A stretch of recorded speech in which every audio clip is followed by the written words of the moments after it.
Evolución y fundamentos de la primera, segunda y tercera generación de terapias psicológicas.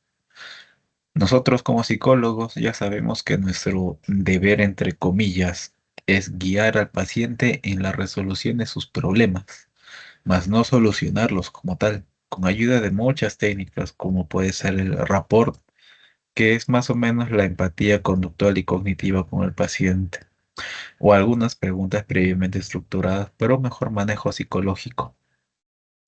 Pero y aquí viene la pregunta, ¿y después qué se hace? Ahí es donde entra a tallar las diversas terapias psicológicas que se han ido desarrollando en muchos años, que con una serie de pasos va a ayudar al profesional a poder guiar al paciente en la solución de sus quejas. Aún así, como toda rama científica y como toda área científica en general, también existieron muchas evoluciones o refinamientos y debates en cómo ayudar a nuestro paciente desde una visión conductual, desde una visión cognitiva o desde una visión contextual. Por ello, esas terapias han sido clasificadas en primera, segunda y tercera generación que van a ser explicadas a continuación. Empecemos entonces con las terapias de primera generación o enfocadas en el conductismo. El surgimiento de la primera generación de terapias se da entre la década de los 50 y los 60 y no fue como tal un simple cambio de técnicas, sino una auténtica rebelión contra el modelo psicodinámico de Freud y también el médico que imperaban en esa época.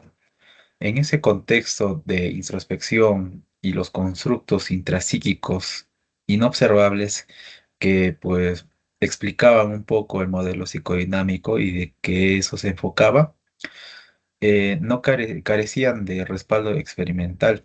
Es por eso que Skinner, Joseph Wolf y Hans Eysenck propusieron una psicología que debía ceñirse exclusivamente al estudio del comportamiento observable y sus leyes de aprendizaje. Por ejemplo, la primera ola se cimentó sobre dos pilares fundamentales en el modelo conductual. Esto se dio por el condicionamiento clásico, enfocado en Pavlov, y por el condicionamiento operante, que es más de Skinner. El condicionamiento clásico se especificó en el estímulo y la respuesta, lo que permitió el desarrollo de una técnica llamada desensibilización sistemática por Joseph Wolf, en el que se demostró que era posible inhibir respuestas de miedo a través de un principio de inhibición recíproca, donde un estado incompatible con la ansiedad como la relajación se emparejaban gradualmente con estímulos ansiogénicos. Y en cambio, Skinner enfatizó en el que el organismo no es un receptor pasivo de estímulos, como lo decía Pavlov, sino que opera en su propio ambiente. Por eso que de ahí nace el análisis funcional de la conducta, que pues no solamente fue una técnica, sino también fue una especie de filosofía o cómo tratar a un paciente. Entonces, el comportamiento humano, según Skinner, debe entenderse en función a los antecedentes que van a disparar esa respuesta y las consecuencias también. Entonces, esta etapa se caracterizó por un marcado ambientalismo e incluso ideografismo, centrándose en el tratamiento y en el caso individual y sus posteriores consecuencias. Ahora, ¿qué puede haber con limitantes en esta primera etapa? Y es que al ser la primera generación, fue la instauración de una terapia psicológica mucho más sustentada en principios científicos robustos y demostrables, como son los estímulos, las respuestas y las conductas. Al alejarse ya del modelo tradicional que imperaba en esa época, se permitió un enfoque incluso mucho más contextual, donde el trastorno no era algo que estaba dentro de la misma persona, sino un patrón de comportamiento aprendido por la interacción con su propio entorno, según Skinner. Sin embargo, hay limitantes principales, y la primera es que residía la dificultad de abordar procesos cognitivos mucho más complejos o incluso algunos eventos muy característicos, como por ejemplo el verbal, los cuales eran considerados por el conductismo como inaccesibles o incluso hasta irrelevantes de tomar o prestarle atención para un cambio conductual verdadero. Y es ahí donde entra la segunda generación de terapias.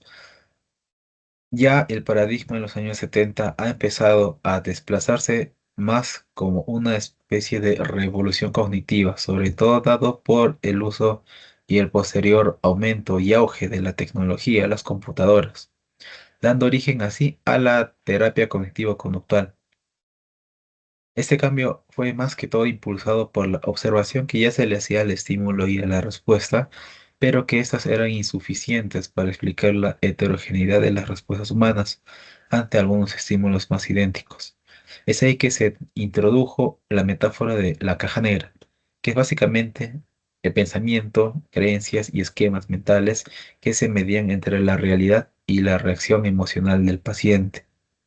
Entonces, aquí imperan grandes figuras como Aaron Beck y Albert Ellis, que impusieron que los hechos en sí mismos no perturban la respuesta del paciente, sino que las interpretaciones que se generan de esos estímulos es lo que genera justamente la consecuencia.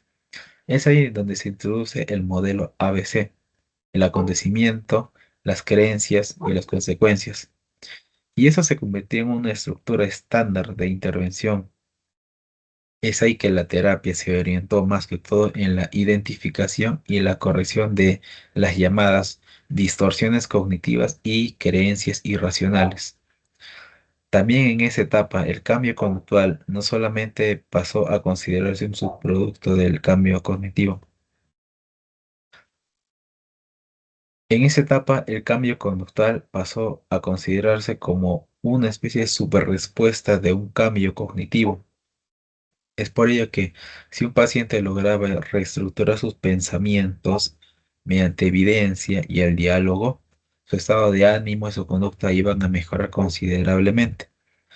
Es por eso que la terapia cognitivo-conductual consolidó su posición mediante el desarrollo de protocolos estandarizados para trastornos en específico, logrando así una enorme aceptación en la comunidad médica y científica, además de la psiquiátrica, obviamente, debido a que ha demostrado mucha eficacia en ensayos clínicos controlados. Pero también ha recibido muchas críticas, como que se lo consideraba muy mecánico para el ser humano. La tecnología está en auge y por eso es que muchos cognitivistas también validaban sus propias teorías en base a la tecnología input-output, donde la mente es vista como un procesador de información que contiene errores que deben ser reparados por el terapeuta. Esa perspectiva entonces a menudo llevaba a una lucha entre los propios pensamientos y las emociones de la persona. Aparte, también se cuestionó si la reestructuración cognitiva era un mecanismo de cambio o real, sugiriendo que las mejoras podrían deberse más a los cambios en la conducta que manifestaba el sujeto que al cambio del pensamiento. Y como última evolución, y hasta ahora la actual que impera, es la terapia contextual o terapia de tercera generación. Ya casi a finales del siglo XX y principios del XXI, cerca de los años 90, surgió la tercera ola de terapias de conducta, más que todo redefinido por un retorno a los principios del conductismo skinneriano, pero a su vez enriquecido de nuevos avances de la ciencia, ya sea en el lenguaje o la misma cognición. Esta generación, también llamada como terapias contextuales, proponen un cambio que no solamente va a intentar arreglar o eliminar algunos pensamientos y emociones negativas para el paciente, sino que también va a cambiar la relación que el individuo tiene con ellos y cómo eso va a ocurrir en su entorno. Entonces, la tercera generación se va a basar en lo contextual y funcional, una filosofía que va a buscar la predicción o la influencia de eventos psicológicos, centrándose en la función de esa conducta en un contexto ambiental. Conceptos como la aceptación, mindfulness, la efusión cognitiva y valores personales van a reemplazar la reestructuración cognitiva como cambios para nuestro paciente. Aquí hay muchos modelos terapéuticos relacionados con el contexto. Por ejemplo, la terapia de aceptación y compromiso, que se enfoca más que todo en la flexibilidad psicológica que va a tener el paciente. Es por ello que va a haber muchos mecanismos de aceptación, de contacto con el presente, de repente replantear ciertos valores que tenga el paciente. También tenemos la terapia dialéctica conductual, que se va a enfocar más que todo en la desregulación emocional severa. La psicoterapia analítica funcional, que se va a enfocar en la terapia terapéutica en la misma sesión y que por lo tanto va a haber refuerzo de conductas positivas y las búsquedas de conductas clínicamente relevantes en la sesión.